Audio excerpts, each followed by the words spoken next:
पूज्य स्वामी आनंद देव जी महाराज और हमारे बहन महाराष्ट्र बहुत अभिनंदन करते हैं।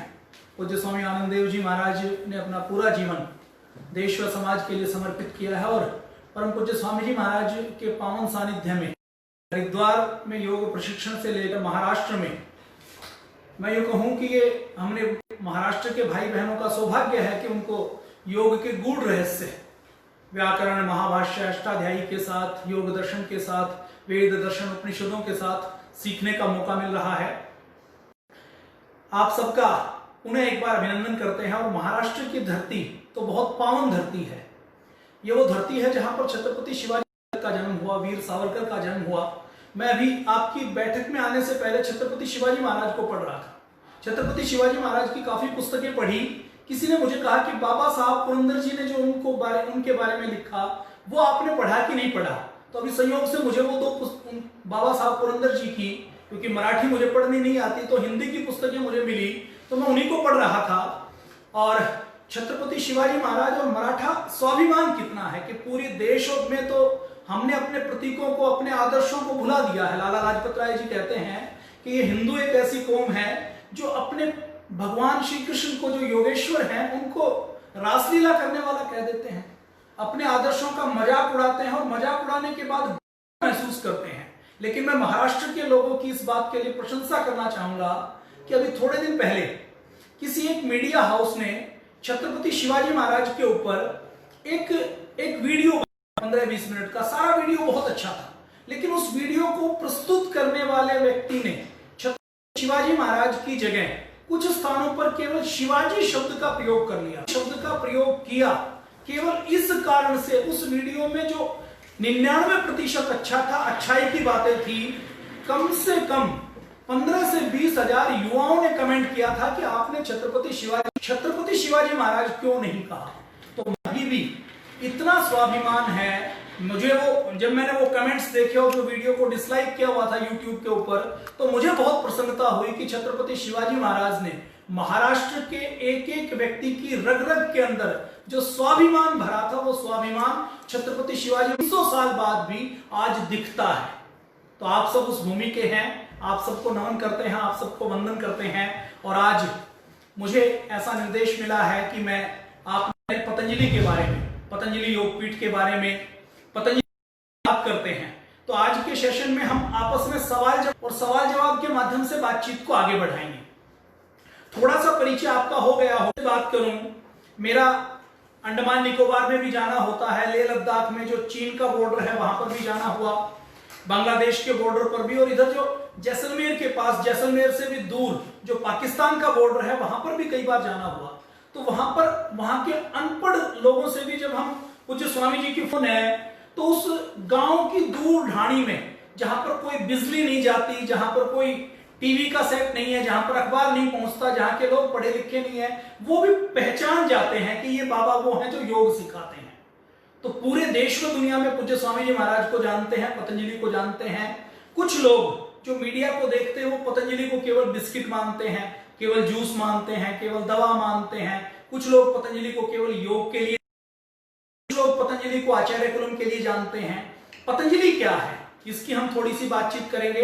और पतंजलि परिवार कितना बड़ा है, पतंजलि के क्या क्या प्रकल्प हैं, पतंजलि की क्या क्या संस्थाएं हैं, पतंजलि की क्या क्या सेवाएं हैं, पतंजलि किस किस क्षेत्र में कार्य कर रहा है, और आगे पतंजलि की योजना क्या है। का नाम देखा होगा कि पतंजलि योगपीठ के एमडी पूज्य आचार्य बालकृष्ण जी महाराज पूरी दुनिया के अमीरों में आए 100 लोगों की लिस्ट में।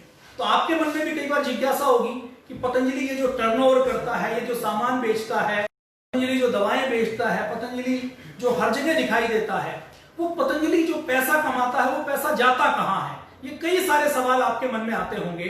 तो सबसे पहले हम हमारे पतंजलि योगपीठ के हमारे पूज्य गुरुदेव परम पूज्य स्वामी रामदेव जी महाराज और श्रद्धेय आचार्य बालकृष्ण जी महाराज की बात करें तो दोनों का जन्म एक बहुत सामान्य गरीब परिवार में, किसान परिवार में जन्म हुआ। हमारे हरियाणा के महेंद्रगढ़ जिले से भी 25-30 किलोमीटर दूर, जहां पर गाची सड़क जिसकी होती है, जिसमें बरसात के दिनों में पानी भर जाता है, जिसके आसपास 30-40 किलोमीटर तक कोई रेलवे स्टेशन नहीं है, ऐसे गांव के किसान के घर में पूज्य स्वामी रामदेव जी महाराज का जन्म हुआ। और ऐसे ही एक किसान परिवार में श्रद्धेय आचार्य बालकृष्ण जी महाराज का जन्म हुआ।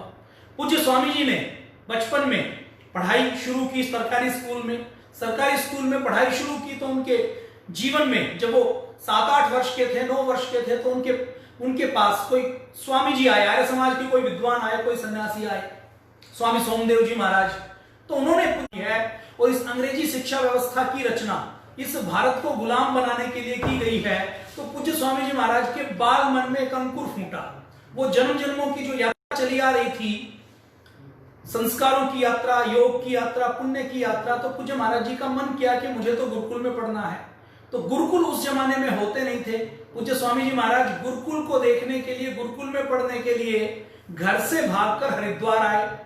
हरिद्वार के किसी गुरुकुल में उनको दाखिला नहीं मिला तो वापस जींद पहुंचे। जींद के गुरुकुल में भी दाखिला नहीं मिला तो वहीं नारनौल के पास के गुरुकुल खानपुर में पूज्य आचार्य प्रद्युमन जी महाराज के पावन सानिध्य में उन्होंने अपनी शिक्षा दीक्षा गुरुकुल की पढ़ाई शुरू की। गुरुकुल की महाराज जैसे बताते हैं, बार बार हमें कई बार संकेत करते हैं कि गुरुकुल की पढ़ाई करते थे तो तख्त के ऊपर सोते थे। कितनी भी कड़कड़ाती ठंड हो, केवल एक चद्दर नीचे बिठाते थे, एक चद्दर ओवर उठाने से लेकर गांव में जाकर भिक्षा मांगने का काम करते थे। और अपने वैदिक ग्रंथों का, संस्कृत के ग्रंथों का उन्होंने अध्ययन किया। इसी प्रकार पूज्य आचार्य बालकृष्ण जी महाराज का एक किसान परिवार में जन्म हुआ और जन्म होने के बाद गुरुकुल में पूज्य स्वामी जी महाराज से मिलन हुआ। दोनों पूज्य आचार्य जी और पूज्य स्वामी जी ने अपने जीवन का एक उद्देश्य बनाया कि हमें समाज के लिए, देश के लिए जीना है, कुछ बड़ा काम हमें करना है। और इस उद्देश्य के साथ गुरुकुल की पढ़ाई साथ साथ की। जब खानपुर में पढ़ाई समाप्त हो गई तो उसके बाद बड़ी पढ़ाई के लिए, स्नातक करने के लिए पूज्य आचार्य पावन सानिध्य में जींद में गुरुकुल कालवा में पहुंचे। गुरुकुल कालवा से स्नातक करने के बाद पूज्य स्वामी जी महाराज ने के मन में एक सपना था कि पूरे देश में शिक्षा व्यवस्था होनी चाहिए। तो उन्होंने स्वयं एक गुरुकुल में सेवा का कार्य किया। उसके बाद मन में इच्छा जागी कि हमें तो मोक्ष के मार्ग पर चलना है, समाधि के मार्ग पर चलना है। तो पूज्य स्वामी जी और श्रद्धेय आचार्य जी 1990 के आसपास गंगोत्री की गुफाओं में चले गए। गंगोत्री की गुफाओं में अपने प्राणायाम की साधना करना प्रारंभ कर दिया। योग प्राणायाम की साधना करते हुए वो अपने तप चल रहे थे। तो उनको कुछ वहीं गंगोत्री में कुछ दुखी व्यक्ति मिले, जिनको प्राणायाम बताया तो प्राणायाम से उनको लाभ होना शुरू हो गया। फिर लोग पहुंचना शुरू हो गए। तो पूज्य स्वामी जी महाराज और श्रद्धेय आचार्य जी से कुछ लोगों ने कहा कि आप सेवा की बड़ी आवश्यकता है, देश के अंदर बीमारियां बहुत हैं, दुख बहुत हैं। तो पूज्य स्वामी जी महाराज और श्रद्धेय आचार्य जी ने अपने मोक्ष के मार्ग को छोड़कर हरिद्वार में 1.25 एकड़ सावरकर से थे, क्रांति धर्मा भी थे और शांति धर्मा भी थे। आध्यात्म के मार्ग पर भी चलते थे और आध्यात्म के साथ साथ क्रांति के मार्ग पर भी गुरुदेव कृपालु देव जी महाराज चलते थे। उनके शिष्य पूज्य स्वामी शंकर देव जी महाराज, जब पूज्य स्वामी शंकर देव जी महाराज ने हरिद्वार में पूज्य आचार्य जी और पूज्य स्वामी जी महाराज को सेवा करते हुए देखा तो उन्होंने उनसे निवेदन किया, उनसे कहा कि आपको सेवा करनी है तो मेरे आश्रम में रहकर सेवा करें। तो कनखल में आज भी आप कभी हरिद्वार आए तो देख सकते हैं, आज जो दिव्य योग मंदिर ट्रस्ट की बिल्डिंग है, जो पहले कृपालु देव आश्रम होता था, वहां पर रहकर पूज्य स्वामी जी महाराज और श्रद्धेय आचार्य जी ने अपनी यात्रा शुरू की। पूज्य स्वामी जी और श्रद्धेय आचार्य जी ने जो अपनी यात्रा शुरू की, उसके लिए उनको किसी बड़े गुरु की कोई गद्दी नहीं मिली, कोई मठ नहीं मिला, बल्कि शुरू में तो जब पूज्य स्वामी जी महाराज और श्रद्धेय आचार्य जी हरिद्वार में सेवा का कार्य करते थे तो सेवा कार्य करते करते जो पुराने आश्रम के लोग थे उन्होंने उनका विरोध करना शुरू किया।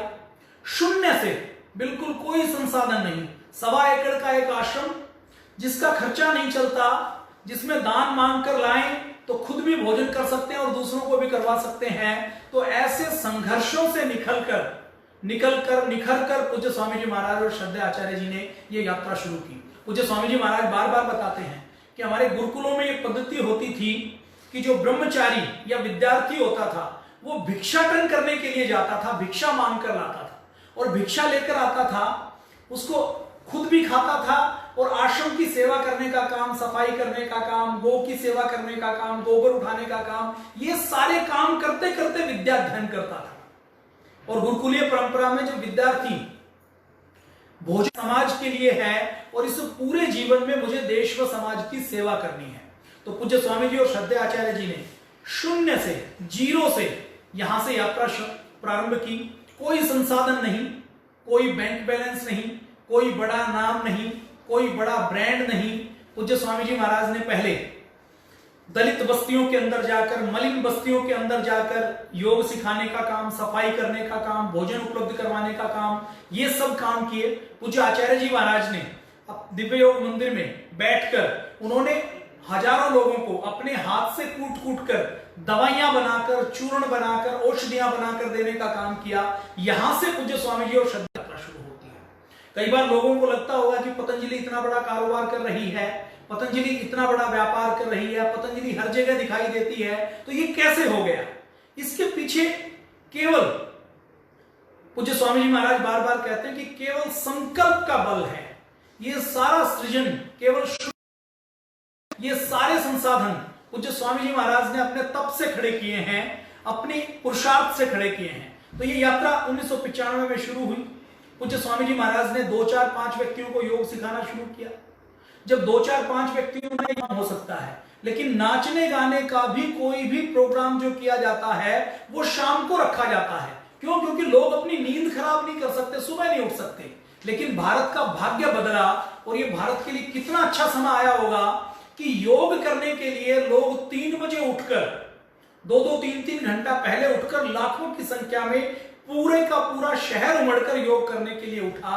तो ये देश का भाग्य बदलने का काम परम पूज्य स्वामी जी महाराज को निमित्त बनाकर इस परमपिता परमेश्वर ने किया। पूज्य स्वामी जी महाराज योग सिखाते हैं, योग करवाते हैं, लेकिन दूसरे धर्मगुरुओं की तरह उसका क्रेडिट खुद नहीं लेते। कोई तंत्र मंत्र की बात नहीं करते, कोई ढोंग आडंबर की बात नहीं करते, कोई पाखंड करते कि मैं छू लूंगा तो आप ठीक हो जाओगे। पूज्य स्वामी जी महाराज बिना किसी लाग लपेट के और बहुत विनम्रता से अपने पुरुषार्थ का सारा क्रेडिट परमेश्वर को देते हुए ये कहते हैं कि ये योग तो हमारे पूर्वजों का है, हमारे ऋषियों का है, मुझे तो भगवान ने केवल इसका निमित्त बनाया है, मैं तो केवल इसका निमित्त मात्र हूं। इतनी विनम्रता के साथ सारा क्रेडिट अपने पूर्वजों को दे देते हैं। देखिए, योग पहले भी था। आप में से कुछ लोगों को यह सवाल उठ सकता है कि जी योग तो पूज्य स्वामी जी महाराज से पहले भी था। निश्चित तौर पर इस योग के प्रचार प्रसार में बहुत से महापुरुषों का बहुत बड़ा योगदान है, बहुत सी संस्थाओं का योगदान है। उन सबको हम कृतज्ञता पूर्वक प्रणाम करते हैं कि उन्होंने योग की लौ को, योग की इस ज्वाला को प्रज्वलित करके रखा। उनका योगदान भुलाया नहीं जा सकता। लेकिन इससे पहले योग केवल या तो गुफाओं में था, या ग्रंथों में था, या ग्लैमर में था कि योग कौन करेगा? योग इंदिरा गांधी करेंगे। उनको करवाने के लिए कौन आएंगे? धीरेन्द्र ब्रह्मचारी आएंगे। आम आदमी योग नहीं कर सकता। योग की पुस्तकों में लिख दिया था कि आपको यदि योग करना है तो आप किसी योग्य गुरु की देखरेख में करें। आपने यदि योग्य गुरु की देखरेख के बिना योग किया तो आपको नुकसान हो जाएगा। अब योग्य गुरु के लिए हर व्यक्ति हिमालय नहीं जा सकता। फिर योग के जो ग्रंथ थे, उन ग्रंथों के अंदर भी ये लिख दिया गया कि योग ब्रह्मचारी ही कर सकता है, योग सन्यासी ही कर सकता है, योग यदि कोई गृहस्थ व्यक्ति करेगा तो उसको नुकसान हो जाएगा। तो पूज्य स्वामी जी महाराज ने योग को इन गुफाओं से, ग्लैमर से, ग्रंथों से निकालकर घर घर तक पहुंचाने का काम किया। तो लाखों की संख्या में भीड़ योग के शिविरों में आनी शुरू हुई और यह सारा आंदोलन इस प्रकार से खड़ा हुआ है। 2 व्यक्तियों से शुरू हुआ आंदोलन आज दुनिया के 200 देशों में पहुंच चुका है। आज हम सब के लिए बहुत गर्व और गौरव की बात है, छत्रपति शिवाजी महाराज ने जिस समय होगा कि पूरी दुनिया में हिंदवी साम्राज्य हो, हिंदवी स्वराज्य हो, तो कई बार जो शासन होता है, साम्राज्य होता है, वो शासन कई बार राजनीतिक नहीं होता, कई बार वैचारिक शासन भी होता है। और ये योग जो 200 देशों तक पहुंचा है, ये एक तरीके से हमारे वैदिक संस्कृति का वैचारिक साम्राज्य 200 देशों तक पहुंचा है। तो ये परम पूज्य स्वामी जी महाराज, श्रद्धेय आचार्य जी और पतंजलि के तप का परिणाम है। अब मैं संक्षेप में यदि बात करूं, क्योंकि करने के लिए बहुत सी बातें हैं। पूज्य स्वामी जी महाराज ने जब काम शुरू किया तो मुझे अभी असम में जाने का मौका मिलता है। तो 1990, 91, 92 में पूज्य स्वामी जी और श्रद्धेय आचार्य जी असम जाते थे, असम के उदालगुड़ी जिले में। असम के पास भूटान की सीमाएं लगती हैं और भूटान की सीमाओं में, भूटान का बॉर्डर जहां पर लगता है वहां पर एक जिला है जहां पर खूब जंगली क्षेत्र है। उदालगुड़ी के क्षेत्र में पूज्य स्वामी जी और श्रद्धेय आचार्य जी 1992-93 में कर्ज लेकर, दवाइयां लेकर, दान लेकर, दवाइयों के थैले, दवाइयां बनाकर उनको बोरों में भर के जनरल डिब्बे में बैठकर वो असम के उदालगुड़ी में जाते थे। वहां के आदिवासी वनवासियों की 1 साल में 2 महीने, 3 महीने, 6 महीने जाकर वहां पर सेवा करके आते थे। फिर यहां आकर सेवा करते थे। यहां से जो दान मिलता था उसको फिर देश के अलग अलग हिस्सों में जाकर सेवा के कार्यों में लगाते थे। इस प्रकार से पूज्य स्वामी जी महाराज जो पहले 100-200 को सिखाते थे, तो गुजरात में एक शिविर लगाया गया, वहां हजारों की संख्या में लोग आए। फिर छत्रसाल स्टेडियम दिल्ली में शिविर लगाया गया जहां लाखों की संख्या में लोग आए। और उसके बाद पूरे देश में अलग अलग जिलों से पूज्य स्वामी जी महाराज के पास शिविर लगाने के लिए निवेदन आने प्रारंभ हो गए। 1995 में सबसे पहले पूज्य स्वामी जी महाराज ने दिव्य योग मंदिर ट्रस्ट बनाया। दिव्य योग मंदिर ट्रस्ट बनाने का उद्देश्य यही था कि इस दिव्य योग मंदिर ट्रस्ट के माध्यम से हमें पूरे देश में और पूरी दुनिया में योग का प्रचार प्रसार करना है। तो उस उद्देश्य को लेकर वो ट्रस्ट बनाया गया। उस ट्रस्ट का हेडक्वार्टर वही दिव्य योग मंदिर ट्रस्ट था। लेकिन हुआ क्या, 1995 में ट्रस्ट बनाते ही 5 साल के अंदर योग का ऐसा आंदोलन खड़ा हुआ कि वो स्थान छोटा पड़ गया। देश से लोग आते थे तो उस दिव्य योग मंदिर ट्रस्ट के गेट से लेकर 4-4 किलोमीटर लंबी रोगियों की लाइन लग जाती थी। जो रोगी दिखाने के लिए आते थे, रात को ही 12 बजे लोग लाइन में लग जाते थे। आप किसी कल्पना कीजिए किसी महाराष्ट्र के बहुत भीड़ वाले मंदिर की, तो उस मंदिर में जैसे लोग पिछली रात से लग जाते हैं, ऐसी ही स्थिति दिव्य योग मंदिर ट्रस्ट में। मंदिर में तो व्यक्ति केवल मनोती मांगने के लिए जाता है, स्वास्थ्य मांगने के लिए जाता है, धन मांगने के लिए जाता है। दिव्य योग मंदिर ट्रस्ट में जो लाइन लगती थी उसमें लोग स्वास्थ्य लेने के लिए आते थे और आयुर्वेद के माध्यम से, योग के माध्यम से उनकी मन्नत तुरंत पूरी होती थी। और देखिए आज भी पूरे पतंजलि योग पीठ में हम बहुत विनम्रता के साथ कहते हैं कि हम ईश्वर की उपासना करते हैं, पुनर्जन्म को भी मानते हैं, कर्मफल को भी मानते हैं, लेकिन पूरे पतंजलि योग पीठ में आज भी कोई मूर्ति नहीं है। पूरे पतंजलि योग पीठ में किसी भी प्रकार से मूर्ति पूजा नहीं की जाती, किसी भी प्रकार से कोई गुरु मंत्र नहीं दिया जाता, किसी भी प्रकार से कोई बैठकर तालियां बजाने का काम नहीं किया जाता कि ये मंत्र आप ले लो, ये मंत्र ले लिया तो आपका कल्याण हो जाएगा।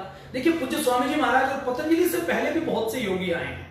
एक योगी का नाम आपने सुना होगा, डॉक्टर विक्रम चौधरी। विक्रम चौधरी एक मुंबई का ऐसे ही खाली बेरोजगार युवक था। अब बेरोजगार था, कुछ रोजगार नहीं मिला, तो घूमते घूमते एक बार वो हिमालय में पहुंच गया, उत्तराखंड में।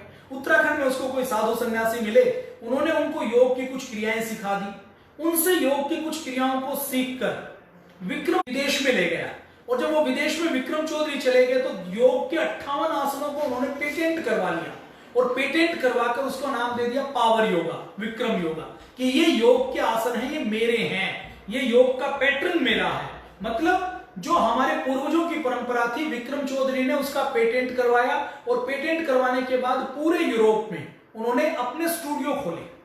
और स्टूडियो खोलने के बाद वो जो योग को सिखाते थे, तो योग सिखाने के लिए डॉलर में फीस लेते थे और लाखों रुपए की फीस लेते थे। लाखों रुपए की फीस लेने के बाद वो ये कहते थे कि आपको यदि योग करना है तो मुझे रॉयल्टी देनी पड़ेगी।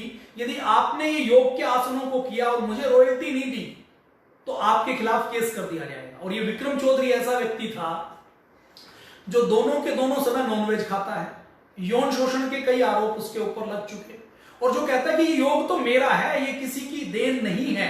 तो ऐसे योगी, झूठे योगियों ने योग को बदनाम कर दिया था, योग को एक बाड़े में बांधने की कोशिश की थी। तो पूज्य स्वामी जी महाराज ने ये विक्रम चौधरी जैसे योगियों के इस जाल से भी योग को निकाला है। पूज्य स्वामी जी महाराज ने योग का प्रचार किया तो बहुत से लोगों ने कहा कि पूज्य स्वामी जी आपने ये कपालभाति, अनुलोम विलोम, ये जो योग का पैकेज है जिससे डायबिटीज भी ठीक हो जाती है, बीपी भी ठीक हो जाता है, आर्थराइटिस भी ठीक हो जाता है, आप इसका पेटेंट करवा लीजिए, आप इसकी रॉयल्टी लीजिए, आप इसको फ्री में क्यों सिखाते हैं?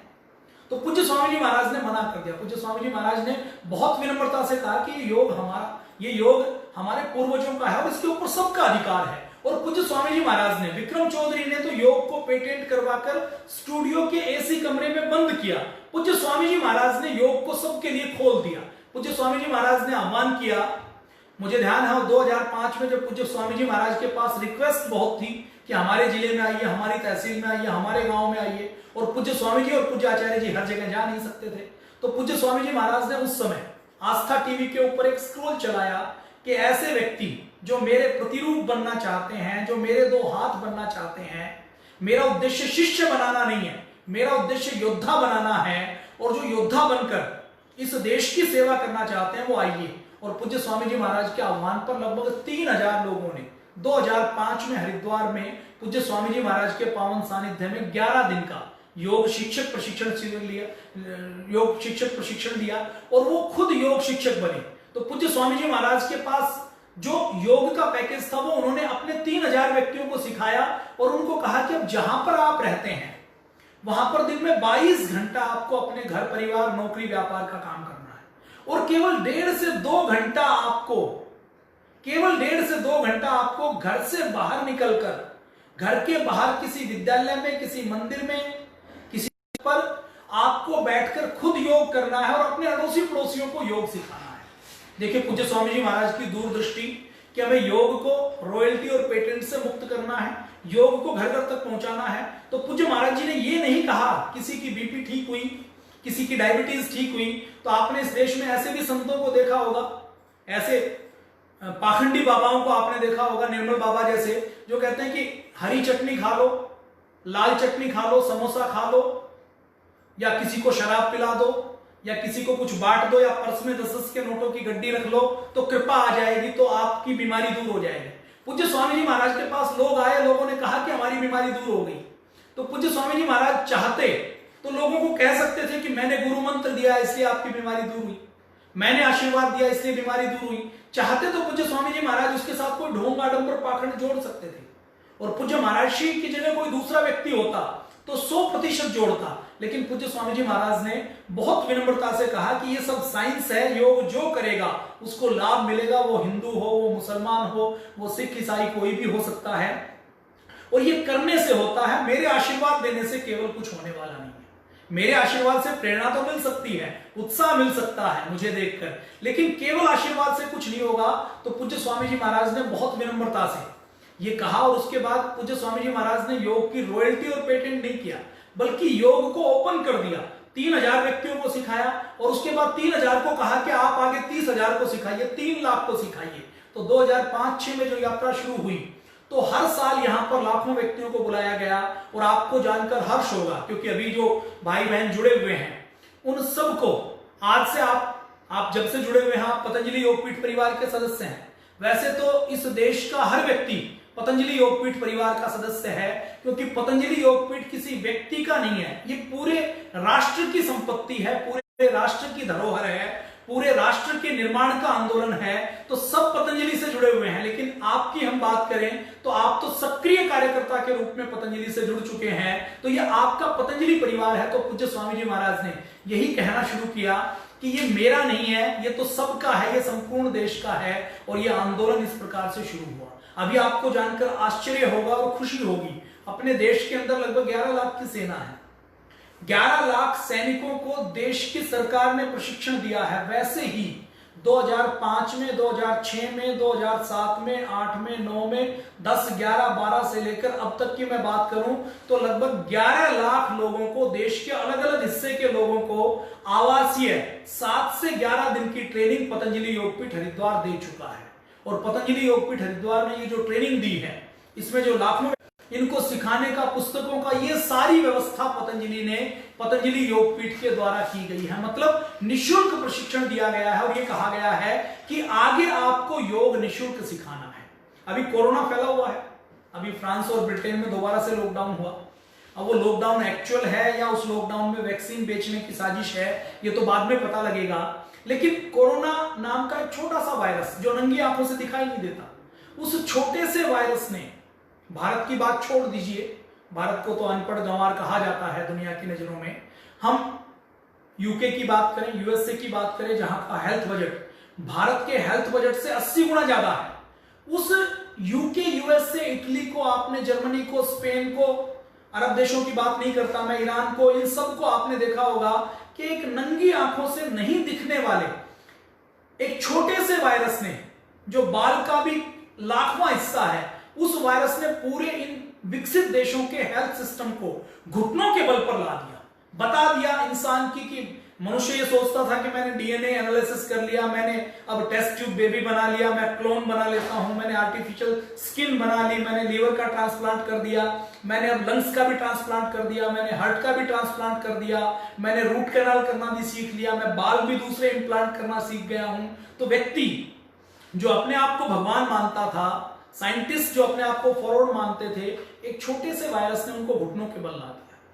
तो इससे हमें पता लगता है कि ये जो आधुनिक विज्ञान है, आधुनिक तंत्र है, ये आधुनिक एलोपैथी की दवाओं से हम रोगों से बच नहीं सकते। आज भी भारत का डेथ रेट बहुत कम है क्योंकि भारत के लोगों ने योग आयुर्वेद को अपनाया हुआ है। तो परम पूज्य स्वामी जी महाराज इस बड़े कार्य में, इस बड़े मिशन में लगे हुए हैं। आज कोरोना जो फैला हुआ है, उस कोरोना की, मान लीजिए कोई कंपनी दवाई बनाती है, रेमडेसिवियर से लेकर कई कंपनियों ने दवाई निकाली है, तो उसकी खुराक एक डोज की कीमत कितनी है? 5,000 रुपए, 6,000 रुपए, 7,000 रुपए, और उसमें भी गारंटी नहीं है कि इलाज होगा, गारंटी नहीं है कि जान बचेगी। आज कोई एक दवा कंपनी कोई बीपी की दवा निकालती है, डायबिटीज की दवा निकालती है, कोई पार्किंसन वगैरह, इनकी दवाई तो कोई बनी ही नहीं है, और डायबिटीज, बीपी, अर्थराइटिस, इनकी भी दवा केवल कंट्रोल करती है, क्योर नहीं करती। तो इस दवा के ऊपर कोई एक कंपनी एक साल एक कोई दवा बनाती है, तो उस दवा को बनाने के बाद, उसकी पेटेंट करवाने के बाद 100, 200, 500 सालों तक, कई सालों तक उसकी रॉयल्टी खाती है। और रॉयल्टी के साथ साथ उस दवा की लागत यदि 1 रुपया है तो उस दवा को 10,000 रुपए से लेकर 1 लाख रुपए तक बेचती है। वो कहते हैं कि मेरी इसके ऊपर रिसर्च है, मेरा इसके ऊपर पेटेंट है। तो इस योग में, इस योग के पैकेज में कंपनी तो एक दवा बनाती है, वो एक रोग के ऊपर काम करता है, एक बीमारी को ठीक करने का, कंट्रोल करने का काम करता है। लेकिन ये योग जो पूज्य स्वामी जी महाराज और पतंजलि ने दिया, इससे तो सारी बीमारियों का समाधान है। और इन सारी बीमारियों के समाधान का की रिसर्च करने के बाद, उसको खोजने के बाद पूज्य स्वामी जी महाराज ने उसका पेटेंट नहीं करवाया, उसकी कोई रॉयल्टी नहीं मांगते, बल्कि क्या कहते हैं कि यदि तुम मेरे सच्चे शिष्य हो तो तुम खुद योग करो और कम से कम 100 व्यक्तियों को योग करवाओ। तो 11 लाख लोगों को यहां पर प्रशिक्षण दिया गया, और 11 लाख लोगों के यहां पर प्रशिक्षण के साथ साथ आज पूरे देश में, देश के 640 से अधिक जिलों में, देश की 5,000 से अधिक तहसीलों में, और इस देश की बाउंड्रीज के बाहर, हम नेपाल की बात करें, मॉरिशस की बात करें, यूके की बात करें, यूएसए की बात करें, ऑस्ट्रेलिया की बात करें, कनाडा की बात करें, ऐसे लगभग 35 से अधिक देशों में पूज्य स्वामी जी महाराज खुद जा चुके। 10 से अधिक देशों में पतंजलि योगपीठ के ट्रस्ट काम कर रहे हैं। सबका क्या उद्देश्य है? सबका उद्देश्य यही है कि योग को पूरी दुनिया के घर घर तक पहुंचाना है। अपने भारत में यदि हम बात करें तो 6,38,365 गांव हैं। ऐसा बोला जाता है कि 6,38,365 गांव हैं। तो अभी पतंजलि योगपीठ का जो संगठन है वो 2 लाख से अधिक गांवों में पहुंचा हुआ है। पूज्य स्वामी जी महाराज ने खुद 400 से अधिक जिलों में जाकर अपना कार्यक्रम किया है, योग शिविर लगाया है। लेकिन क्योंकि इस देश में 6,38,365 गांव हैं, और यदि हम शहरों की बात करें, मुंबई की बात करें, पुणे की बात करें, अकोला की बात करें, किसी भी एक जिले की बात करें, तो उस एक जिले के मुख्य शहर में हजारों कॉलोनियां हैं, हजारों फ्लैट्स हैं, सोसाइटी हैं, वो सब भी एक गांव की तरह हैं। तो पूज्य स्वामी जी महाराज का एक बड़ा संकल्प है। वो संकल्प क्या है कि हम इस देश के घर घर तक योग पहुंचाना चाहते हैं। और पूज्य स्वामी जी कहते हैं, देखिए दूसरे लोग तो कुछ खोज करते हैं ना, कोई दवा की खोज करते हैं। आपने अपने आसपास कोई देखा होगा कि कोई पीलिया लीवर की दवाई बताता है, कोई बुखार की दवाई बताता है, कोई सांप काटने की दवाई बताता है, कोई किसी रोग की दवाई बताता है। तो गांव का अनपढ़ व्यक्ति भी जो दवा बताता है तो उस दवा के लिए वो पेटेंट कर लेता है। वो कहता है कि इसकी रॉयल्टी किसी और को नहीं मिलेगी। मतलब वो पेटेंट से, मतलब वो पेटेंट लिखित रूप से नहीं करता। वो पेटेंट कैसा करवाता है कि वो उस दवा के बारे में किसी को बताता नहीं है। वो दवा के बारे में खोज करके रखता है, दवा को अपने पास रखता है। वो दवा की मूल चीज को नहीं बताता। वो कहता दवा तो केवल मैं दूंगा, मैं इसके बारे में किसी को बताने वाला नहीं। लेकिन पूज्य स्वामी जी महाराज ने कुछ भी छुपा कर नहीं रखा। योग के सारे गूढ़ रहस्य लोगों को के सामने खोल कर रख दिए कि आप इसको सीखिए, आप भी खुद सीखिए, आप करिए और दूसरों को करवा दीजिए। तो इस उद्देश्य के साथ पूज्य स्वामी जी महाराज का आह्वान है कि दुनिया में काम करें, पूरे देश व दुनिया को निरोगी बनाने का काम करें, पूरे देश व दुनिया को रोग मुक्त बनाने का काम करें। इस उद्देश्य के साथ परम पूज्य स्वामी जी महाराज लगे हुए हैं। अभी अपने ट्रस्ट की मैंने बात की, मैंने आपको एक आउटलाइन दे दिया है। मैं आपको ट्रस्ट की और कंपनी की बात करूंगा, संस्थाओं की बात करूंगा, तो आपको बहुत अच्छे से स्पष्ट हो जाएगा। सबसे पहला 1995 में ट्रस्ट बना, दिव्य योग मंदिर ट्रस्ट। उसके बाद जब दिव्य योग मंदिर ट्रस्ट छोटा पड़ गया तो पूज्य स्वामी जी महाराज ने जब योग को शुरू किया था तो पहले तो एक तरीके से अप्लाइड योगा हुआ, योग करवाया, लेकिन योग करवाते करवाते जो रिजल्ट आए वो रिजल्ट दिखते थे। फिर आवश्यकता थी कि इसके ऊपर और शोध किया जाए। पूरे देश से जो रोगी आ रहे हैं, आयुर्वेद देखिए रसातल में चला गया था। आयुर्वेद के डॉक्टर खुद एलोपैथी की दवाएं लिखते थे। तो उस आयुर्वेद को दोबारा से पुनर्जीवित करने के लिए पूज्य स्वामी जी महाराज और श्रद्धेय आचार्य जी ने यह संकल्प लिया कि हर व्यक्ति तो हरिद्वार नहीं आ सकता, तो इसके लिए उन्होंने पतंजलि चिकित्सालयों की अवधारणा को जन्म दिया। पतंजलि चिकित्सालय हम हर जिले में खोलेंगे।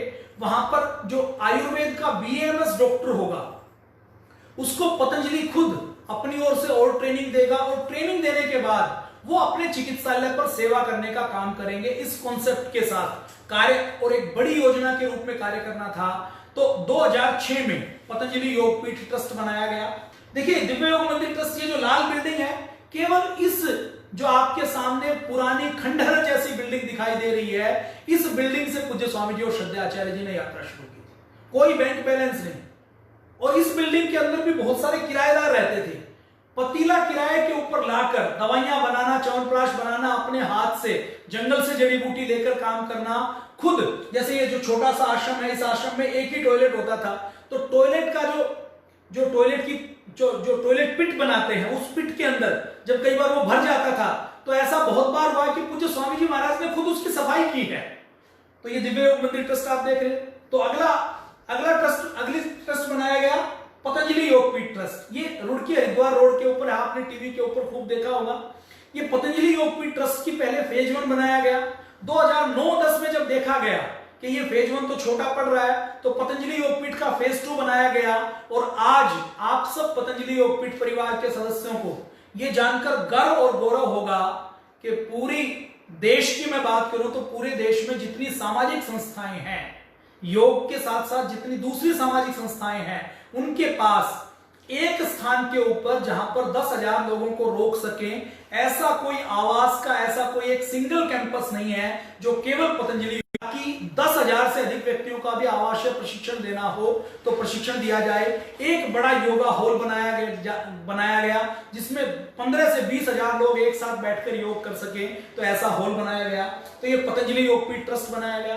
पतंजलि योगपीठ ट्रस्ट के बाद 2008-9 में आप याद कीजिए, देश के अंदर एक भ्रष्टाचारी सरकार थी।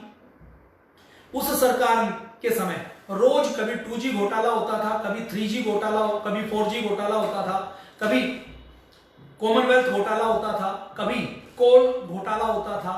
देश के संसाधनों को बेचा जा रहा था और देश के अंदर ऐसा लगता था कि सारी मिनिस्ट्री केवल घोटाला करने के लिए बनाई गई है। और उस समय पूज्य स्वामी जी महाराज ने जब योग करवाना शुरू किया तो ये देखा कि इस देश के अंदर हमारी शिक्षा व्यवस्था, हमारी चिकित्सा व्यवस्था, हमारी अर्थव्यवस्था, हमारी कानून व्यवस्था, हमारी कृषि व्यवस्था, ये सब गुलाम हो चुकी है। 1947 में देश आजाद तो हुआ, लेकिन देश के अंदर व्यवस्था परिवर्तन नहीं हुआ। देश को राजनीतिक आजादी मिली, लेकिन देश को आर्थिक आजादी नहीं मिली। देश के 80 करोड़ से अधिक लोग अभी भी गरीबी की रेखा के नीचे हैं। देश की कृषि को आजादी नहीं मिली। देश का किसान आज भूखा मर रहा है और खेती भी गुलाम हो चुकी है विदेशी कंपनियों के बीज की, खाद की, रासायनिक खादों की। चिकित्सा व्यवस्था में एलोपैथी की गुलामी है। लोग एलोपैथी से इलाज करवाते हैं तो अपना घर बेचना पड़ता है, अपनी जमीन बेचनी पड़ती है। तो इन सारी चीजों को देखते हुए पूज्य स्वामी जी महाराज ने जब देखा तो कि इस देश के अंदर व्यवस्थाओं को बदलने की आवश्यकता, और भारत के अंदर भ्रष्टाचार बहुत अधिक है, इस देश के अंदर ईमानदार लोगों को सत्ताओं के अंदर लाने की आवश्यकता है। तो एक ट्रस्ट बनाया गया व्यवस्था परिवर्तन के लिए, जिस ट्रस्ट की टैगलाइन थी, हेडलाइन थी, आत्म परिवर्तन से व्यवस्था परिवर्तन। कई बार आपके मन में भी सवाल आता होगा कि अपने देश के अंदर तो लाखों साधु सन्यासी हैं। संख्या की मैं बात करूं तो यह कहा जाता है कि इस देश के अंदर लगभग 30 लाख सन्यासी हैं। 30 लाख नहीं होंगे तो 20 होंगे, 20 नहीं तो 10 होंगे, 10 नहीं तो हर गांव के एक एक मंदिर में हम एक भी मान ले तो 5-6 लाख होंगे। तो आपके मन में आएगा कि टीवी के ऊपर बहुत से बाबा आते हैं, सन्यासी आते हैं, ये पूज्य स्वामी जी महाराज हर मुद्दे के ऊपर क्यों बोलते हैं? पूज्य स्वामी जी महाराज हर मुद्दे के ऊपर राय देते हुए गलत चीज का विरोध क्यों करते हैं? आपने कई बार देखा होगा कि सोशल मीडिया में पतंजलि की आलोचना चलती है, पूज्य स्वामी जी महाराज की आलोचना चलती है। पतंजलि में बहुत से सोशल मीडिया में बहुत से लोग पूज्य स्वामी जी महाराज का विरोध भी करते हैं। कई बार सड़कों पर आपने देखा होगा कि कुछ लोग पूज्य स्वामी जी महाराज का, पतंजलि का पुतला फूकने का भी काम करते हैं। तो ये क्यों करते हैं? और आपके मन में भी आता होगा कि बाबा जी बोलते क्यों हैं? तो पूज्य स्वामी जी महाराज, देखिए, पूज्य स्वामी जी महाराज ने जब व्यवस्था परिवर्तन का आंदोलन शुरू किया तो उस समय भ्रष्टाचार चरम पर था। तो भारत स्वाभिमान ट्रस्ट बनाकर आत्म परिवर्तन से व्यवस्था परिवर्तन का अभियान शुरू किया। तो पूज्य स्वामी जी महाराज ने भारत स्वाभिमान यात्रा निकाली, संत ज्ञानेश्वर जी ने किया, जो काम कभी समर्थ गुरु रामदास जी महाराज ने किया, उस काम को करने का बीड़ा पूज्य स्वामी जी महाराज ने उठाया। उन्हीं के पच्चीनों पर चलते हुए, उनको अपना आदर्श मानकर, उनको अपना गुरु मानकर पूज्य स्वामी जी महाराज ने संकल्प लिया कि अब मैं भ्रष्टाचार और काले धन का विरोध करूंगा। तो हमारे जो शुभ चिंतक हैं, आप में से भी बहुत से लोग होंगे, तो उस समय जो हमारे शुभ चिंतक थे, जो थोड़े समझदार थे, जो मीडिया में थे, जो राजनीति में थे, जो अलग अलग कारपोरेट में थे, तो उन्होंने कहा कि स्वामी जी, ये चीजें बदलने वाली नहीं है, आप कोशिश मत कीजिए, इसमें कुछ होने वाला नहीं है। आप करेंगे तो आपकी जान को खतरा हो सकता है, आप करेंगे तो आपका सम्मान जा सकता है, आपको ये बदनाम कर सकते हैं, आपको किसी ड्रग्स के रैकेट में, आपको किसी बदनामी के रैकेट में छुपा, आपको फंसा सकते हैं, क्योंकि पुलिस तो इनके पास है, सीबीआई इनके पास है, ईडी इनके पास है, तो कोई भी षड्यंत्र किया जा सकता है। तो सब लोगों ने मना किया कि ये ठीक काम नहीं है स्वामी जी, आप इसको मत कीजिए, आप योग सिखाइए, आपको कुछ और करने की जरूरत नहीं है। तो मुझे ध्यान है, ये 2009 की बातें हैं, तो पूज्य स्वामी जी महाराज ने कहा कि यदि देश के करोड़ों लोग मुझसे प्यार करते हैं और मेरे अंदर श्रद्धा रखते हैं, मेरे ऊपर विश्वास करते हैं, तो मैं यदि उनके प्यार, उनकी श्रद्धा, उनके विश्वास का प्रयोग केवल अपनी जय जयकार करवाने में करूं, अपने लिए ताली बजवाने में करूं, अपने महिमा मंडल में करूं, तो ये उस विश्वास के साथ धोखा होगा, उस श्रद्धा के साथ धोखा होगा, उस करोड़ों लोगों के साथ अन्याय होगा। तो पूज्य महाराज जी कहते हैं कि मेरी जान हथेली के ऊपर है, मेरा जान आज जाए या कल जाए, मुझे मान मिले, अपमान मिले, सुख मिले, दुख मिले, लेकिन मुझे देश के लिए जो ठीक लगता है वो काम मुझे करना है। आज भी आपने देखा होगा कि जब कोई मुद्दा आता है, अभी जो मुद्दा आया फ्रांस के विरोध के लिए, भोपाल में लोग सड़कों पर उतरे, तो मेरे पास कई फोन आए, कुछ लोगों ने कहा कि एक पूज्य स्वामी जी महाराज ने तो कहा, बाकी और कोई इसके ऊपर बोलता क्यों नहीं है? देश के सामने इतना बड़ा खतरा है। तो पूज्य स्वामी जी महाराज हर मुद्दे के ऊपर बेबाकी से अपनी राय रखते हैं। और 2009 में जो आंदोलन शुरू किया, 2010 में आपने देखा होगा, 2010 में, 2011 में लोगों को इकट्ठा करके रामलीला मैदान में सत्याग्रह किया गया। और इस सत्याग्रह के बारे में ये कहा जाता है कि हम अतीत के सत्याग्रहों की बात करें तो आजादी के बाद कोई ऐसा बड़ा सत्याग्रह नहीं हुआ जिसमें लाखों लोग भूखे मरने के लिए दिल्ली के अंदर पहुंचे हों। 4 दिन का समय, उत्तर भारत में आप सबको पता है बहुत तपती हुई लू चलती है, बहुत गर्मी पड़ती है, उस गर्मी के अंदर लोग भूखों मरने के लिए लाखों लोग दिल्ली के रामलीला मैदान में खड़े हुए आए। शांतिपूर्ण उस प्रदर्शन को उस समय की सरकार ने बर्बरता के साथ कुचला, पूज्य स्वामी जी महाराज को मारने के लिए षड्यंत्र किया। पूज्य स्वामी जी महाराज, आपने देखा होगा कि देश के अंदर सत्ता परिवर्तन हुआ, और सत्ता परिवर्तन होने के बाद कुछ लोग ये कह सकते हैं कि काला धन नहीं आया, लेकिन काला धन जाना बंद हो गया, काला धन अब जाना बंद हो गया। कुछ लोग कह सकते हैं कि सब कुछ नहीं बदला, लेकिन बदलाव की हवा तो चल पड़ी। तो ये बड़ा काम, एक सत्ता परिवर्तन का काम पूज्य स्वामी जी महाराज के पावन नेतृत्व में हुआ, देश के अंदर बदलाव देखा। और देश में घोटाले जो 2009-10 में होते थे, वैसे घोटाले अब आपने देखा होगा कि 2014 के बाद नहीं हुए। देश के अंदर शिक्षा की व्यवस्था में, चिकित्सा की व्यवस्था में, कानून, कृषि व्यवस्थाओं के अंदर बदलाव शुरू हुआ। 2014 में नई सरकार आने के बाद इंटरनेशनल योगा डे डिक्लेयर किया गया, आयुर्वेद के लिए अलग से आयुष डिपार्टमेंट बनाया गया ताकि एलोपैथी के ऊपर निर्भरता कम हो। तो ये एक बड़ा परिवर्तन भारत स्वाभिमान ट्रस्ट के माध्यम से हुआ। कई बार आपके मन में सवाल आता होगा कि जिले में भारत स्वाभिमान ट्रस्ट भी है, पतंजलि योग समिति भी है, दोनों का काम क्या है? देखिए, जब कभी आपद धर्म होगा तो भारत स्वाभिमान ट्रस्ट व्यवस्था परिवर्तन के काम में, सामाजिक सुधार के काम में अपना योगदान देगा। और जब वो नहीं है तो उस समय भारत स्वाभिमान, पतंजलि योग समिति और हमारे सारे संगठन मिलकर खुद योग करेंगे और दूसरों को योग करवाने का काम करेंगे। तो भारत स्वाभिमान ट्रस्ट बनाया गया। भारत स्वाभिमान के बाद पतंजलि को महसूस हुआ कि योग के ऊपर तो बड़ा काम करने की आवश्यकता है, तो उस बड़े काम को करने के लिए पतंजलि रिसर्च फाउंडेशन बनाई गई। पतंजलि रिसर्च फाउंडेशन बनाई गई, एक तीसरा ट्रस्ट। फिर पूज्य स्वामी जी महाराज के मन में एक इच्छा थी कि हम देश के अंदर कुटीर उद्योगों को फिर से शुरू करें। हम भारत के अतीत की बात करते हैं तो हमें पढ़ाया जाता है कि भारत सोने की चिड़िया था। अब भारत सोने की चिड़िया था तो क्या भारत के अंदर सोना निकलता था? भारत के अंदर सोना जमीन से कम निकलता था। केवल पूरे भारत में एक या दो जगह खदान होती थी, लेकिन पूरी दुनिया से भारत के अंदर सोना आता था, और वो सोना आता था भारत के उद्योग धंधों की बदौलत। भारत के अंदर जो दस्तकारी के आइटम बनते थे, भारत के अंदर जो मसाले पैदा होते थे, भारत के अंदर जो कपड़ा बनाया जाता था, भारत के अंदर जो हाथी दांत की वस्तुएं बनाई जाती थी, वो जब एक्सपोर्ट होती थी तो वो सोने चांदी के बदले में दी जाती थी। मतलब एक तराजू में भारत का बना हुआ कपड़ा रखा जाता था, भारत की काली मिर्च, भारत की इलायची रखी जाती थी, और दूसरे तराजू में सोना रखा जाता था। ऐसे व्यापार करने का काम भारत करता था। तो भारत को वैसे ही उद्योग धंधों के बल पर स्वावलंबी बनाने के लिए स्वदेशी का अभियान शुरू किया, और स्वदेशी के अभियान को और गति देने के लिए एक ट्रस्ट बनाया गया, पतंजलि ग्रामोद्योग ट्रस्ट। तो ये पतंजलि ग्रामोद्योग ट्रस्ट चौथा ट्रस्ट बनाया गया। इसके बाद फिर पतंजलि रिसर्च फाउंडेशन बनाई गई, ये ट्रस्ट बनाए गए। अब भारत के अंदर ये योग का आंदोलन चल रहा था, तो 2006-07 से पहले से ही विदेशों के लोग बार बार पूज्य स्वामी जी महाराज को कहते थे कि आप यूएसए में आकर योग सिखाइए, यूके में आकर। वहां बहुत लोगों के बहुत से फॉलोअर इकट्ठे हो गए, तो यूके के अंदर एक अलग से ट्रस्ट बनाया गया, यूएसए के अंदर अलग से ट्रस्ट बनाया गया, कनाडा के अंदर ट्रस्ट बनाया गया, नेपाल के अंदर ट्रस्ट बनाया गया, मॉरिशस के अंदर ट्रस्ट बनाया गया। तो इन बड़े देशों के अंदर भी पतंजलि योगपीठ ने, भारत स्वाभिमान ने अलग अलग अपने ट्रस्ट बनाए। वो ट्रस्ट भी वहां पर सेवा का कार्य, सेवा के काम में लगे हुए हैं। इसी प्रकार से ये मैंने पतंजलि के ट्रस्टों की थोड़ी सी बात की। आज मैं यदि पतंजलि के शिक्षा के क्षेत्र के कुछ संस्थानों की बात करूं, तो पतंजलि ने देखा कि जब तक हम शिक्षा व्यवस्था को नहीं बदलेंगे तब तक देश को बदलना संभव नहीं है। तो पतंजलि ने शिक्षा व्यवस्था में परिवर्तन के लिए, पूज्य स्वामी जी महाराज स्वयं गुरुकुल में पढ़े थे, तो उन्होंने 2013 में जब मोदी जी प्रधानमंत्री नहीं बने थे, तो उस समय अप्रैल में हरिद्वार में बुलाकर मोदी जी के हाथों आचार्य कुलम का शिलान्यास करवाया। तो पहला आचार्य कुलम खोला। आचार्य कुलम की आज कई शाखाएं, एक रांची में आचार्य कुलम की शाखा काम कर रही है।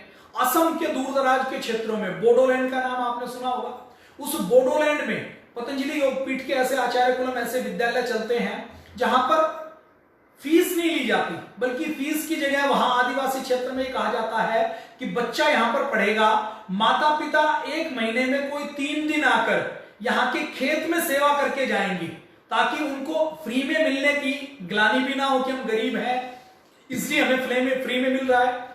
उनके माता पिता से 3 दिन खेती में सेवा का सहयोग लेंगे, सेवा लेंगे, और उनके बच्चे फ्री चढ़ेंगे। तो ऐसे आचार्य कुलम चलाने का काम भी पतंजलि के द्वारा असम के दूर दराज के क्षेत्र में, बोडोलैंड के क्षेत्र में चल रहे हैं।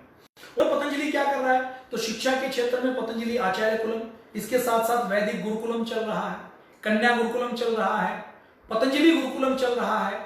इन गुरुकुलों के माध्यम से एक 3 से 4 साल के बच्चे के साथ साथ जो कुछ युवा ऐसे आ जाते हैं कि जिनका संकल्प होता है कि हमें अपना पूरा जीवन देश व समाज के लिए समर्पित करना है, ऐसे लोगों को वेद, दर्शन, अष्टाध्यायी, काशिका, महाभाष्य ये सारे पढ़ाकर उनको विद्वान बनाना, उनको आचार्य बनाना, उनको सन्यासी बनाना, ताकि वो अपना पूरा जीवन देश की सेवा में, समाज की सेवा में लगा सकें। तो ये छोटे बच्चे से लेकर बड़े बच्चों तक का गुरुकुल का शिक्षा संस्थान चल रहा है।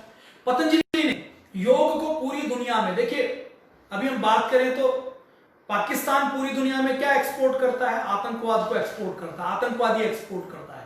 चीन क्या एक्सपोर्ट करता है, चीन मोबाइल एक्सपोर्ट करता है, सस्ती चीजें एक्सपोर्ट करता है। इजराइल क्या एक्सपोर्ट करता है, इजराइल टेक्नोलॉजी एक्सपोर्ट करता है।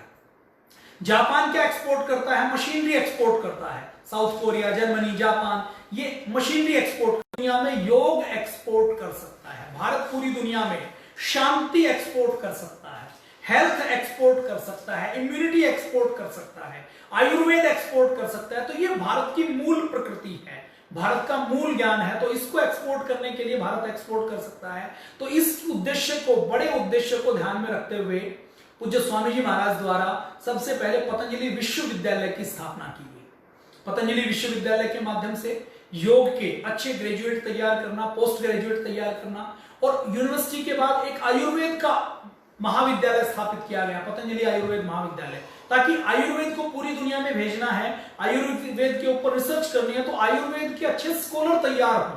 तो ये काम पतंजलि की ओर से आयुर्वेद महाविद्यालय किया गया, आयुर्वेद पतंजलि विश्वविद्यालय किया गया।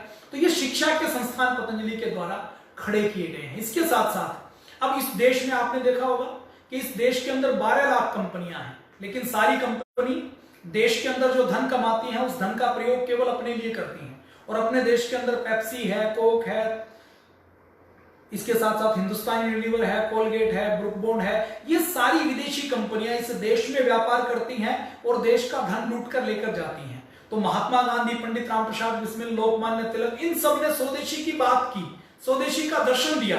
पूज्य स्वामी जी महाराज ने पहली बार संकल्प लिया कि हम केवल स्वदेशी का विचार नहीं देंगे। आज किसी को अच्छी पैकिंग में साबुन चाहिए, कॉस्मेटिक चाहिए, क्रीम चाहिए, उसको उत्पाद चाहिए, उसको आटा चाहिए, उसको दंत मंजन चाहिए, उसको पेस्ट चाहिए, डेंटल पेस्ट चाहिए, तो वो हम उसको केवल विचार देंगे तो वो जब स्वदेशी खरीदता है उसकी क्वालिटी से सेटिस्फाई नहीं होता तो फिर वो विदेशी के पास चला जाता है।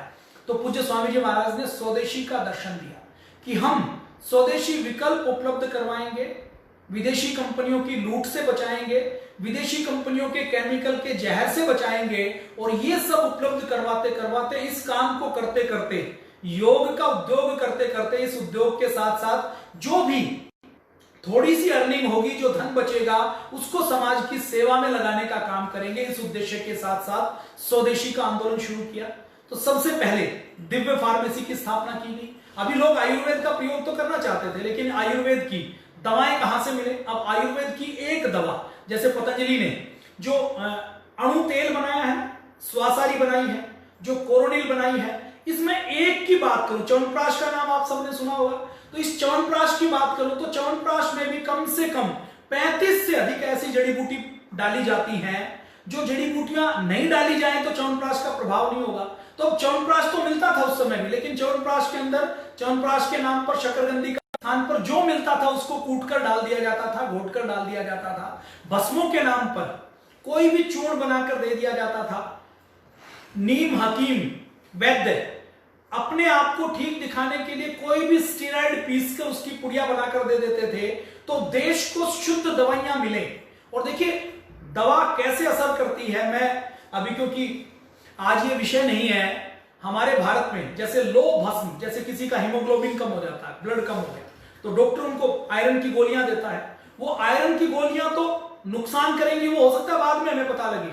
हमारे भारत के अंदर तो लो भस्म बनाने का फार्मूला महर्षि चरक और सुश्रुत के समय है। लो भस्म बनाते हुए किस लोहे का चूर्ण लेना है, कितने टेम्परेचर तक गर्म करना है, फिर उसमें किसकी भावना देनी है, उसका प्रोसेस, एक भस्म के बैच को बनाने का प्रोसेस 1 महीने का है। लेकिन उस लोहे के चूर्ण को यदि बिना लोहे की भस्म बनाए कोई वैसे भी दे देगा तो कोई पहचान नहीं सकता, लेकिन वो शरीर में जाने के बाद किडनी खराब करने का काम करती है। तो पूज्य स्वामी जी और श्रद्धाचार्य जी ने जब देखा कि लोग घर में दवाइयां बना नहीं सकते और शुद्ध दवाइयां मिलती नहीं है, तो दिव्य फार्मेसी की स्थापना की। दिव्य फार्मेसी के बाद पूज्य स्वामी जी महाराज ने, जब दिव्य फार्मेसी से सारी चीजें नहीं हो पाई, तो पतंजलि आयुर्वेद लिमिटेड हरिद्वार की स्थापना की।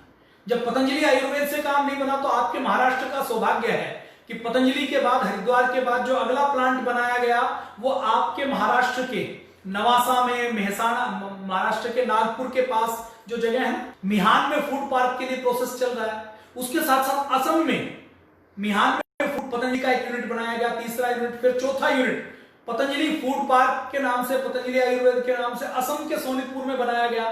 फिर 5वां फूड पार्क, 5वां आयुर्वेद की यूनिट, ये 5 जो वर्ल्ड क्लास संस्थान पतंजलि ने दिए हैं स्वदेशी के, उसकी 5वीं यूनिट के रूप में नोएडा के अंदर कंस्ट्रक्शन का काम चल रहा है। तो ये 5 आयुर्वेदिक और स्वदेशी उत्पाद बनाने की इकाइयां लगाई गई हैं। इसके साथ साथ पतंजलि ने और क्या किया कि अभी से देखिए, पूज्य स्वामी जी महाराज से पहले योग के ऊपर रिसर्च नहीं होती थी, आयुर्वेद के ऊपर रिसर्च नहीं होती थी। तो आयुर्वेद की जितनी भी दवाइयां हैं वो विदेशों में नहीं जाती थी। विदेशों में केवल जाती थी तो फूड सप्लीमेंट के नाम पर जाती थी, और किसी भी विदेश में किसी आयुर्वेदिक दवा में जिसमें हैवी मेटल हो, जिसमें कोई भस्म हो, उसको अलाउ नहीं किया जाता था। तो पतंजलि ने पूरी दुनिया में आयुर्वेद को स्थापित करने के लिए पतंजलि रिसर्च इंस्टीट्यूट बनाया, लगभग 300-400 करोड़ रुपए की लागत से, जिसका उद्घाटन माननीय मोदी जी ने किया था। तो उस पतंजलि रिसर्च इंस्टीट्यूट में हमारी अश्वगंधा का, हमारी गिलोय का, हमारी तुलसी का एनिमल ट्रायल रिसर्च इंस्टीट्यूट काम कर रहा है। आपने कोरोनिल को देखा होगा। ये जो कोरोनिल है, आपने विवादों को छोड़ दीजिए, झूठा साबित करने की एलोपैथी की लॉबी के द्वारा कोशिश की गई, क्योंकि एलोपैथी कोरोना का इलाज बनाएगी तो उस इलाज की कीमत कम से कम 10,000 रुपए होगी। और आपने अभी देखा होगा, बिहार के इलेक्शन है तो सरकार ने क्या कहा कि कोरोना का वैक्सीन हम लगाएंगे अपनी ओर से।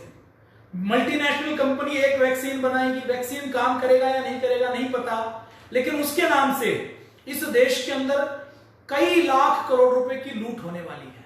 अब इस लूट से बचाने का काम पूरे देश में आयुर्वेद के नाम पर यदि कोई संगठन कर सकता है तो वो केवल पतंजलि कर सकता है। तो पतंजलि ने जैसे ही ये कहा कि हम कोरोना को कंट्रोल कर सकते हैं, क्योर कर सकते हैं, तो आपने देखा होगा सोशल मीडिया में भी विरोध में चल रहा है, मीडिया भी विरोध में चल रहा है, कोर्ट भी विरोध में चल रहा है। लेकिन इन सब के बाद आपने देखा होगा कि जुलाई में लॉन्चिंग के बाद कोरोनिल आज भी मिल रही है, नहीं मिल रही है तो इसका प्रमाण है कि वो कोरोनिल की जांच कोर्ट ने भी कर ली, उस कोरोनिल की जांच आयुष डिपार्टमेंट ने की, उस कोरोनिल के ऊपर सारे आक्षेप एलोपैथी की लॉबी ने भी कर लिया। लेकिन फिर भी आज देश के करोड़ों लोग कोरोनिल खाकर कोरोना को हरा रहे हैं। तो इस उद्देश्य को ध्यान में रखते हुए पतंजलि रिसर्च इंस्टीट्यूट बनाया गया है। ये मैंने कुछ चर्चा की है, यदि पतंजलि के बारे में पूरी चर्चा करें तो एक भागवत कथा की तरह हो सकती है। सेवा के बहुत काम है, आंदोलन के बहुत काम है, सेवा के अलग अलग प्रकल्प हैं। हमारी जो पूरे देश में समितियां हैं, हमारे पतंजलि योगपीठ परिवार की पतंजलि योग समिति, महिला पतंजलि योग समिति, भारत स्वाभिमान, पतंजलि किसान सेवा समिति, युवा भारत, इन सब की मैं बात करूं तो ये सब निःशुल्क योग की कक्षा लगाने के साथ साथ रक्तदान करना, देहदान करना, नेत्रदान करना, वृक्षारोपण करना, गरीब कन्याओं का विवाह करवाना, कहीं बाढ़ आ गई तो बाढ़ के अंदर जाकर सेवा करना, कहीं भूकंप आ गया तो भूकंप में सेवा करना, कहीं ट्रेन का कोई एक्सीडेंट हो गया तो वहां पर जाकर सेवा करना, कहीं कोई गरीब व्यक्ति है तो उसको भोजन करवाना। अभी लॉकडाउन हुआ ना, तो लॉकडाउन में जब हजारों मजदूर सड़क पर थे तो पूरे देश में, आप जो महाराष्ट्र के लोग जुड़े हुए हैं, आप लोगों ने भी बहुत सेवा की। मुंबई के अंदर जो मजदूर मुंबई में रुके हुए थे उनके घर में राशन पहुंचाने का काम पतंजलि द्वारा किया गया। जो सड़क पर लोग जा रहे थे उनकी सेवा करने का काम पतंजलि योगपीठ द्वारा किया गया। मुंबई में आतंकवादी हमला हुआ था 26/11/2008 को।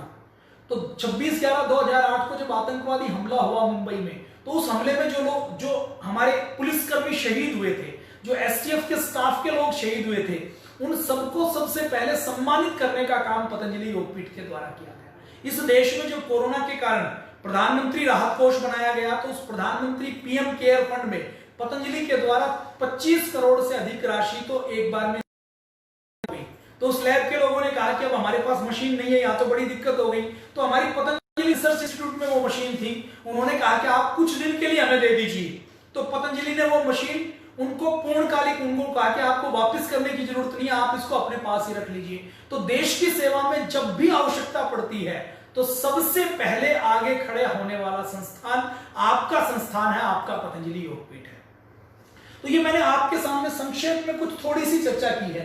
केदारनाथ की आपदा हो, कोई भी आपदा हो, मैं लंबी चर्चा करूंगा तो घंटों की चर्चा हो सकती है। अब मैं आपसे सवाल पूछता हूं, और आपको देखिए पतंजलि की अच्छाई के बारे में तो आप सब जानते हैं। पतंजलि के बारे में आपके मन में कोई ऐसी बात हो जो आपने सोशल मीडिया में पढ़ी हो, जो आपने मीडिया में पढ़ी हो कि जी पतंजलि तो व्यापार करता है, पतंजलि क्या करता है, तो आपके मन में कोई नेगेटिव सवाल है तो उसको जरूर पूछ लीजिएगा। और उससे पहले मैं बस एक बात और कहता हूं, देखिए आपके मुंबई में अंबानी फैमिली है, अंबानी का 5,000 करोड़ का एंटीलियो खड़ा है मुंबई में 27 मंजिल का। जो नीता अंबानी है, जो चाय पीती है सुबह 3 लाख रुपए की, तो वो ग्रीन टी पीती है। उसका जो मोबाइल है एप्पल का आईफोन, वो लगभग 20 करोड़ रुपए का तो उसका फोन है केवल। तो अंबानी में जो इस अनिल अंबानी और मुकेश अंबानी जी के पिताजी धीरू भाई अंबानी, उस समय 3-4 लाख करोड़ रुपए की संपत्ति उनके पास थी। तो 3-4 लाख करोड़ रुपए की संपत्ति होने के बाद भी दुनिया के डॉक्टर उनके पास थे, बीमार होकर उनको मरना पड़ा या वो अमर हुए, मरना पड़ा उनको। तो हमारे पास हमारी सबसे बड़ी वेल्थ हमारा शरीर है। मैं जब 2005 में पूज्य महाराज श्री से जुड़ा तो मैं क्योंकि कॉर्पोरेट में काम करता था, तो वहां पर एक टूल होता था 6 सिग्मा। वो कहते थे कि जिस चीज को आप काउंट नहीं कर सकते उसको कंट्रोल नहीं कर सकते।